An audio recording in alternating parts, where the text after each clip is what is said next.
committee our 31st post-cabinet press briefing. To lead us in our discussion, I want to invite the Minister of Information, Publicity and Broadcasting Services, who is our chair, to give us today's cabinet highlights. Over to you, Minister. Thank you, Chief Secretary Dr. Bushwai. Thank you, members of the Fourth Estate. The Cabinet received the report on the food deficit mitigation strategy, the urban to cash transfer program, and the movement of grain, as presented by the Minister of Public Service, Labour and Social Welfare, Honorable July Moyo. As at 26th of September 2024, a cumulative total of 68,745 metric tons had been moved across the country under the second phase of the grain distribution program. Meanwhile, all chiefs were allocated 5 metric tons per ward to assist families in distress despite the general allocation given to El Nino-induced drought-affected families. As at the 26th of September 2024, a cumulative total of 9,605 metric tons of mielie meal or grain had been collected under the emergency school feeding program. The urban cash for cereal program is progressing well and is expected that the generality of the population will start receiving cash transfers. Cabinet considered and approved the proposed partnership between the government of Zimbabwe and Bitumen World for the rehabilitation of the bike bridge Bulawayo Victoria Falls Road, as presented by the Minister of Transport and Infrastructural Development, Honorable Felix Tapiwa Mona. Cabinet would like to advise that the plans are underway to upgrade, rehabilitate, widen and dualize certain sections of the bike bridge Bulawayo Victoria Falls Road through a public-private partnership with Bitumen World under a design, build, operate and transfer contract.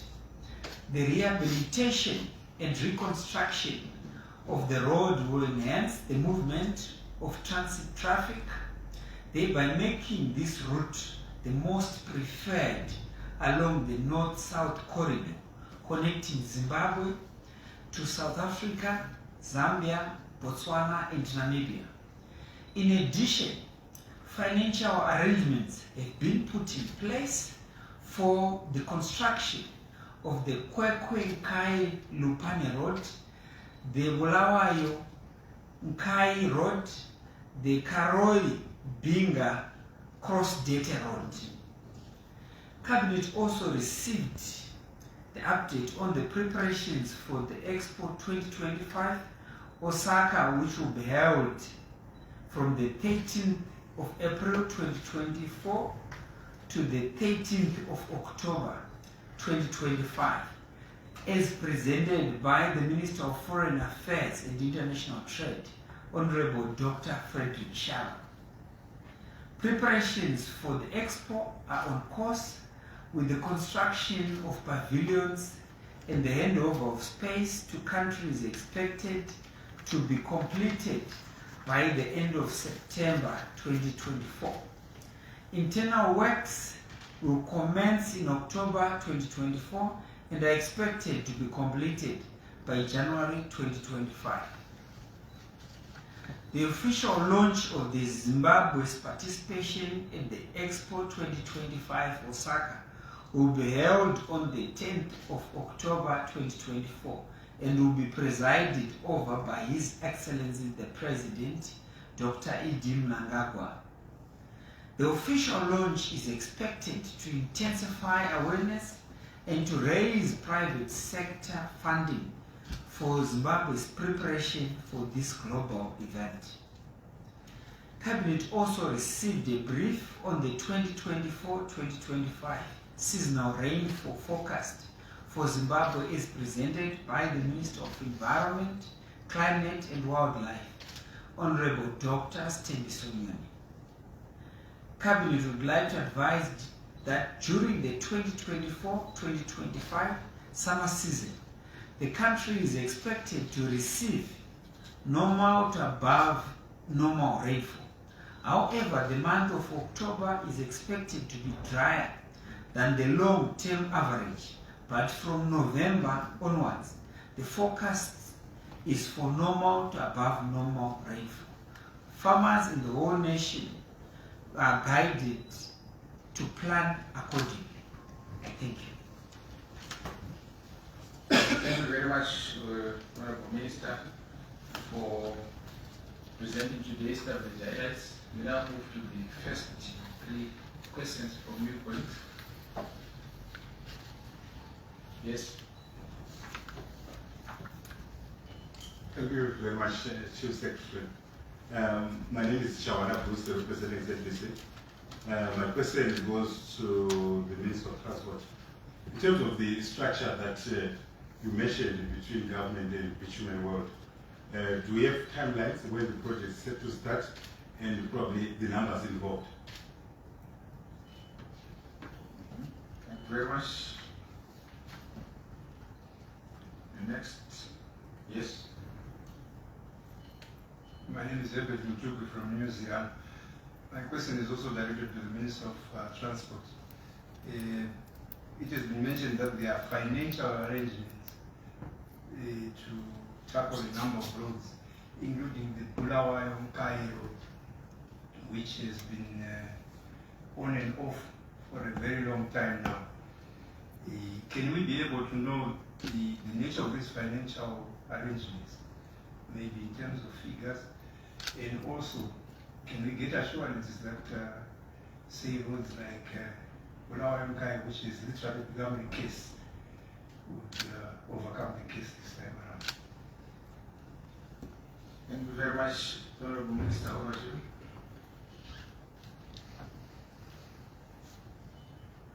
Okay. Thank you, Chief Secretary. Both questions have been referred to the Minister of Transport and Infrastructural Development. The first question is in terms of the structure. Do we have timelines and when is the project expected to start? The same question is also the second question about the assurances in terms of commencement of the road rehabilitation and construction of the Bulawayo-Mkai road. Over to you, Minister. Thank you so much, Comrade Chair, and let me thank my two good brothers for very pertinent questions and to also give me a platform to address the people of this beautiful country, Zimbabwe. And let me also hasten to thank His Excellency Comrade Dr. Emmerson Mnangagwa, our listening president. I do concur with Brother Herbert that surely some of these roads are very emotional and they've been on the radar for some time. But because of the listening president, he then assured and also directed the ministry that he wanted lasting solutions to these problematic roads. And I'm happy to start addressing the question posed by Brother Bruce, that we are talking of a 750 kilometer stretch of road, where we are covering Bainbridge to Bulawayo, which is about 315, and the balance, which is Bulawayo-Vic Falls. And if you look at this arrangement, the feasibility studies are done already. So what we are saying here is not a talk show.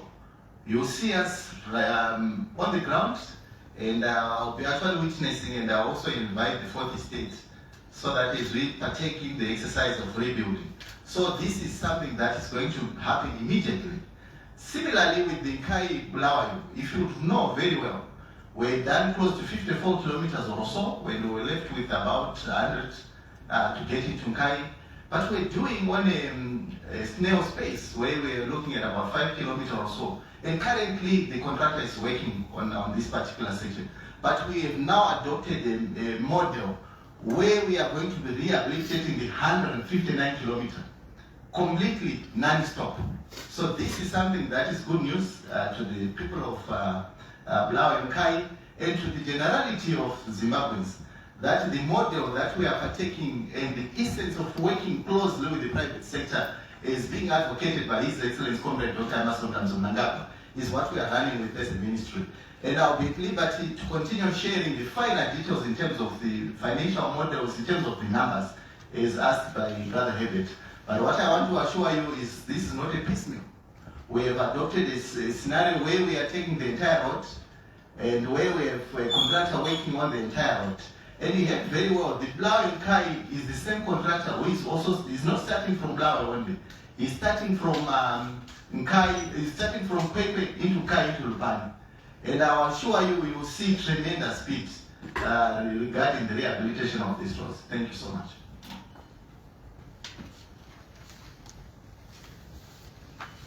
Yes, can we move to the next round of three questions? Round? Any? Yes, Bruce. Thank you. My question goes to the Minister of Foreign Affairs and International Trade. Maybe in terms of the participation of Zimbabwe at the Osaka 2025, what are we expecting to achieve from that participation? Yes. Yes.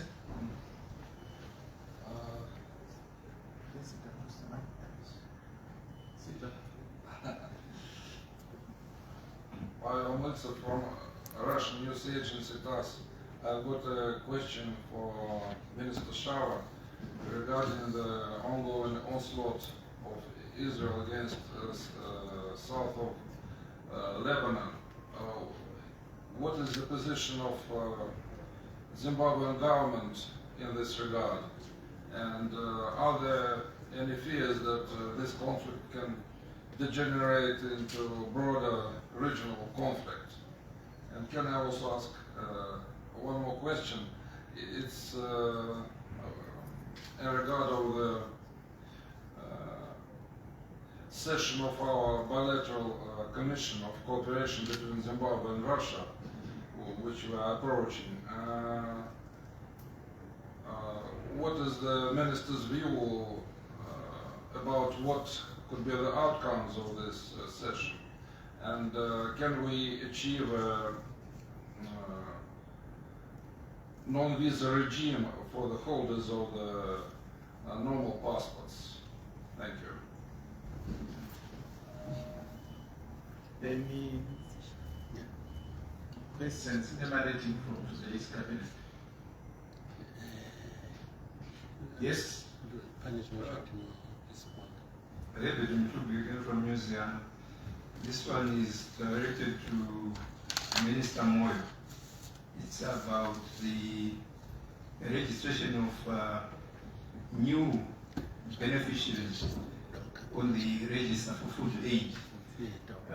We heard last week that there will be plans to register new beneficiaries.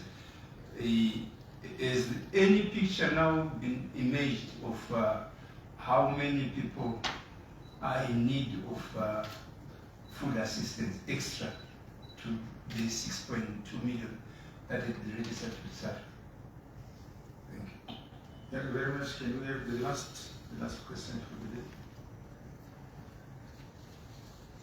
Yes. Thank you. My name is Joseph Maduda from the Herald.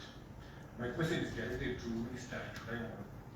I think you mentioned the issue of every cash transfer procedure program. And you said it's progressing well. And expected that persons will start receiving cash transfers. Do you have any time frame when do you expect people to receive this? Thank you very much. Over to you, Honorable Minister.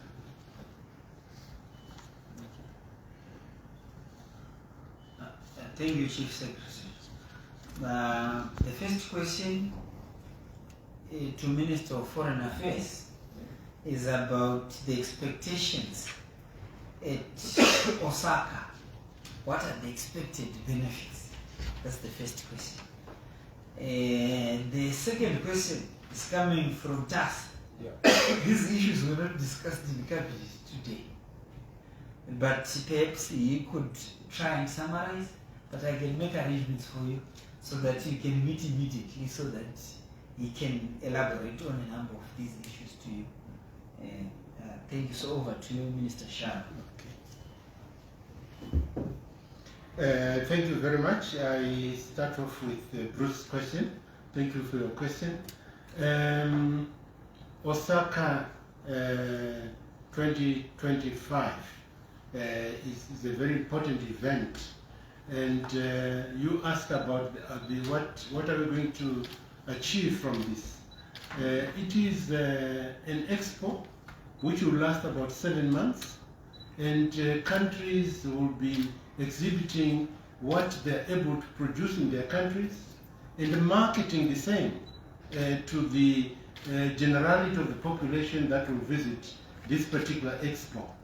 In our own case, our Zimtrade will be leading in this regard, and our commissioner is no other than Alan Majuru, who is the CEO of Zimtrade, and he will be working together with the private sector who may want to showcase their wares in Osaka and to the world through Osaka, and the outcome therefore is marketing of Zimbabwean goods and services, but also at the same time we will be marketing ourselves as a destination for investment, and I think that there is a lot to look forward to in this regard.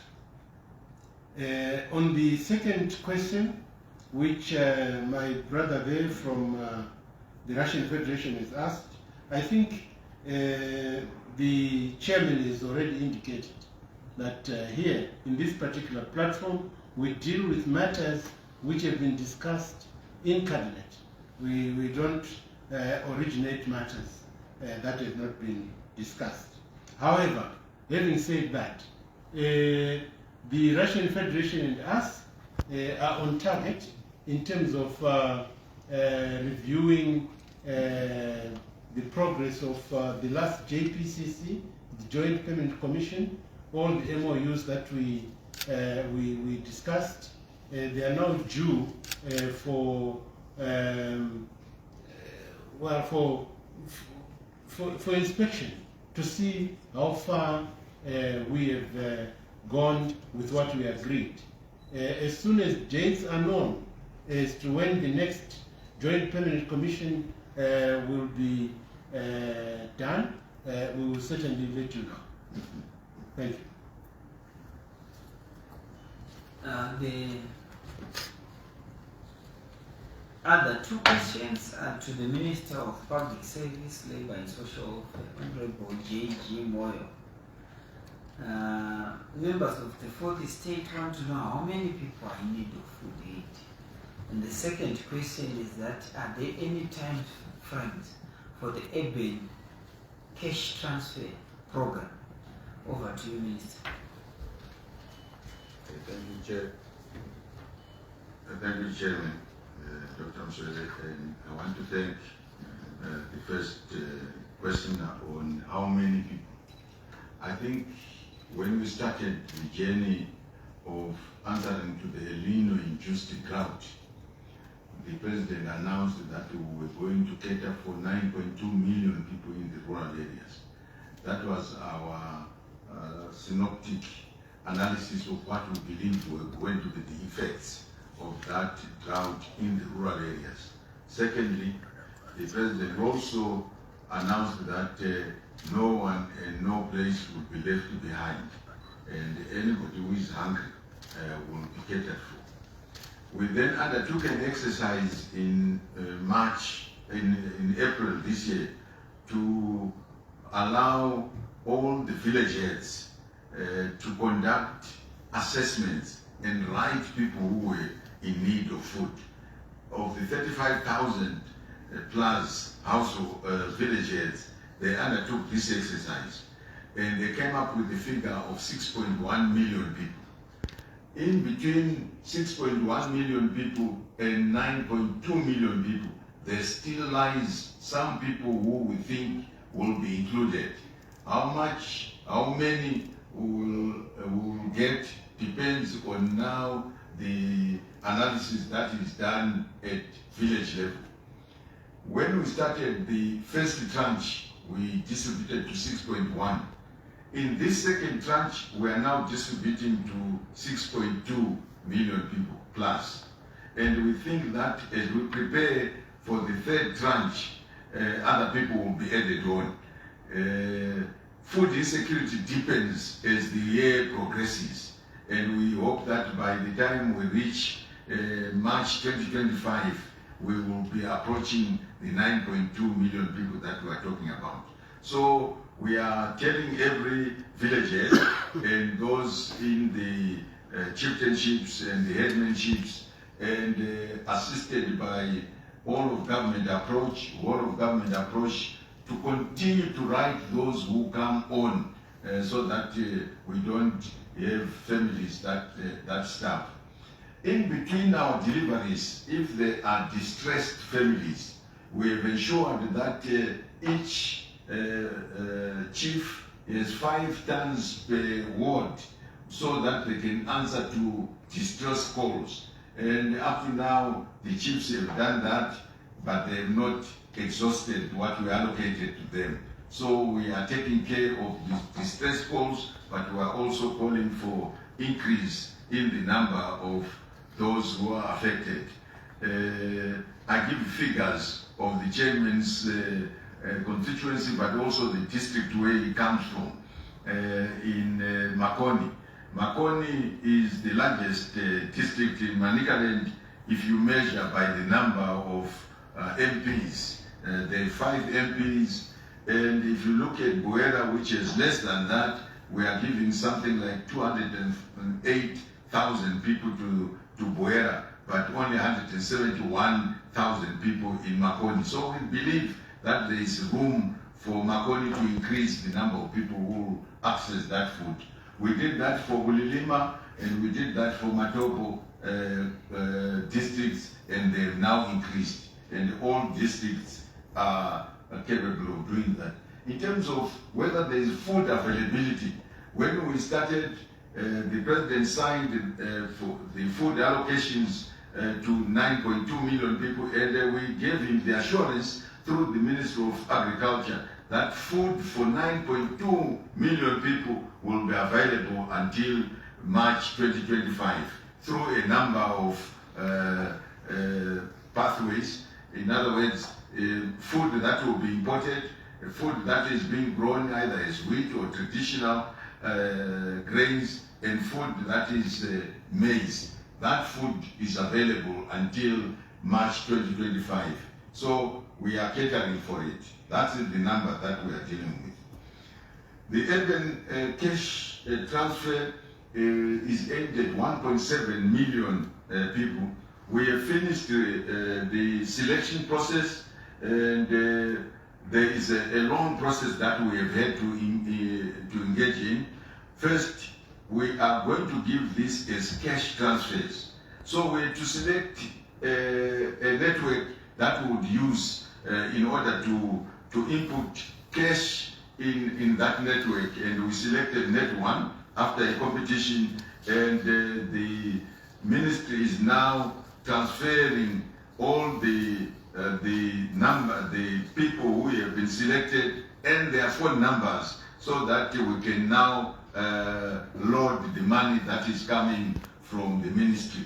That process is going on, and that's why in the presentation by the chairman, he said that is imminent. Some will definitely start receiving their money this week, because the loading to the networks has been going on since last Friday. I thank you for your question. Thank you very much, honorable ministers, members of the 4th Estate. We've come to the end of today's post-cabinet press briefing. We meet next week. Thank you. Thank you. Just foreign affairs.